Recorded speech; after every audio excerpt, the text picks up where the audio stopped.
You consume content, but avoid the execution. And I know this one's going to hit a nerve before we even get started, because it hit me first.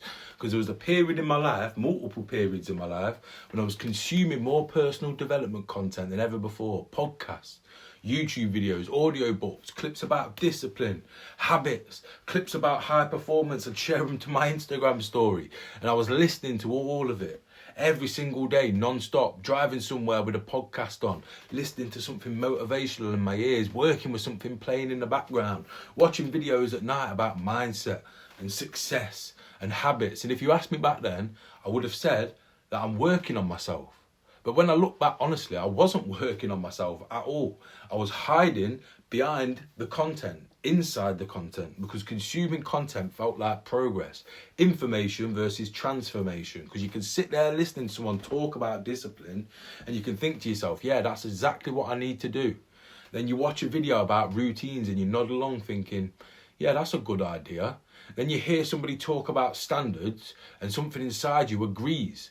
And then the video ends, the podcast ends, the audio book ends, and nothing in your life actually changes. And then you carry on, and then you repeat the cycle, and then you go back to the exact same habits, the exact same routines, the exact same patterns. And that's where the frustration starts building, quietly, slowly, but surely. Because now it's worse, because you know what to do, but you're still not doing it. And that gap between knowledge and action is one of the most uncomfortable places that a man can live. And I know, because I lived there for so many years.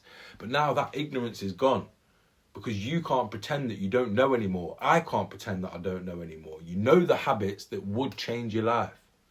You know the standards that you should be holding. You know the actions that move things forward. But then you keep on negotiating with yourself. I remember having mornings where the alarm would go off, and I already knew exactly what I was supposed to do. The things that will move my life forward in a meaningful way.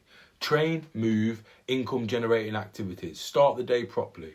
But instead of getting up, my brain would start negotiating with itself. You slept badly. You're tired. Oh, it's fine. You'll train later. Just 10 more minutes.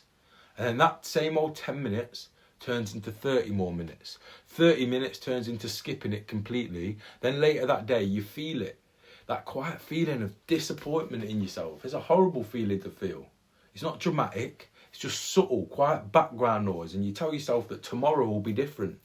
But then tomorrow looks suspiciously familiar. That's the cycle. Consume, intend, delay, repeat. And the worst part is all this amazing content that you're taking in feels like you're progressing, because you're learning, you're listening, you're absorbing the ideas, but learning without execution is just a strange old trap, because it feels productive, but it changes nothing. So I had to get honest with myself at one point. I wasn't lacking information.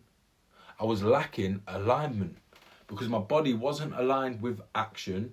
My mind was completely distracted, constantly distracted and overstimulated, and my work had become reactive instead of intentional. And that's the 3 pillars right there.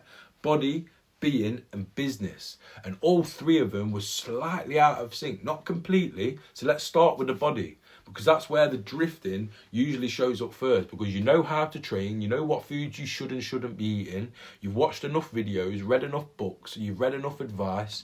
But knowing how to train and live, and actually training and living in that way, are 2 completely different things. My training just got inconsistent. Some weeks I was locked in fully, ruining myself. Other weeks it just disappeared completely. And every time that happened, something interesting occurred. My standards started slipping everywhere else, because it feeds into each other, because your body is where your discipline lives. When your body's inconsistent, your discipline becomes inconsistent. Then there's the mind, your being. That's your internal state, your everyday internal state, your clarity, your thinking, your feelings, your emotions. And that was the part that I'd completely neglected. It was just constant noise, stimulation, messages, content, podcast, scrolling, you name it all. My brain was constantly consuming input, but it rarely had silence. And silence is where the honesty lives. And when you finally sit in that silence, you start being able to hear the truth. You start hearing the voice that says something uncomfortable. It tells you that you're drifting. It tells you that you're capable of more than this, that you're not operating at your level. So instead of listening to that voice, you just start distracting yourself again. More content, more noise, more stimulation, because silence forces reflection, and reflection forces you to have some level of accountability. And then there was the business side. Don't even get me started on that. Work was just constant activity, emails, messages, problems, decisions, fires to put out. But when I looked closely, a lot of my work was reactive. I was just spending my day responding to things, handling things, but not always moving the needle in a meaningful way, which meant my life was full of movement, but falling short on momentum. Because my body was inconsistent, my mind was distracted, and my work was reactive. The 3 pillars slightly misaligned. And when those 3 pillars are misaligned, life feels so much heavier than it needs to. That's where the overwhelm and the anxiety comes from. Not workload, but misalignment. And once I saw that, clearly something changed. Not dramatically, just structurally. Training became non-negotiable. Not when I felt like it, every single day.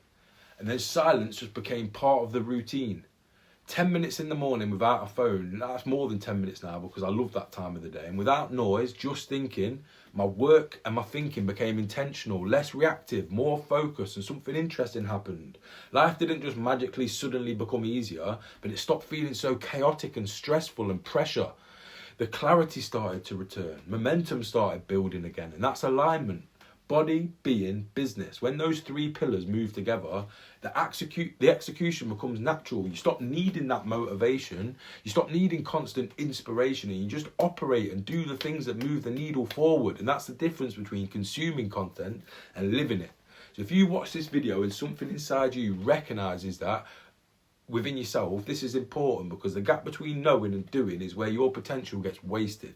So if you want to close that gap, click the link in the description and get your free copy of the Alignment Blueprint.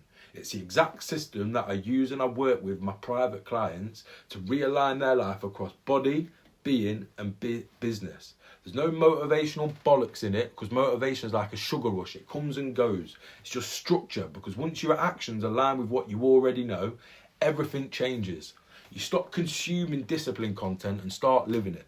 So I'll see you in the next video, but don't bother clicking on the next video if you're not going to download your free copy of the Alignment Blueprint. I'll see you then. Let's fucking go.